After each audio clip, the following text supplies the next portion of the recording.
बाळा पाटील यांच्या वक्तव्यावर राजन पाटील यांनी सारवासारव केल्याचं पाहायला मिळत आहे। अजित पवारांवर केलेल्या वक्तव्यावर त्यांनी दिलगिरी व्यक्त केली आहे। माझा मुलगा लहान आहे, त्याच्या वक्तव्यासंदर्भात दिलगिरी व्यक्त करतो असं हे राजन पाटील यांनी म्हटलंय। बाळा पाटील यांनी अजित पवारांसंदर्भात बेताल वक्तव्य केलेलं होतं।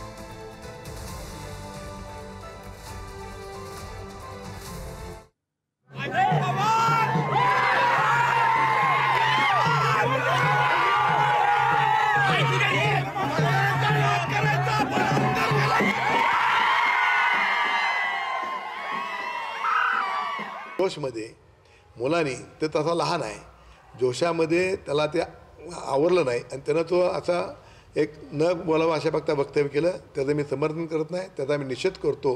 आणि या तुमच्या चॅनलच्या माध्यमातून आमच्या मुलानं जरी काही चुकलं असेल तरीसुद्धा मी अजितदादांची, मोठ्या साहेबांची, पवार परिवारांची दिलगिरी व्यक्त करतो, क्षमा मागतो आणि मोठ्या साहेबांच्या चरणावरती मी लीन होतो। आणि माझी विनंती राहील की हा विषय आता संपवा, हा राजकारणाचा विषय नाही, चुकलेल्या माणसाला माफ असते।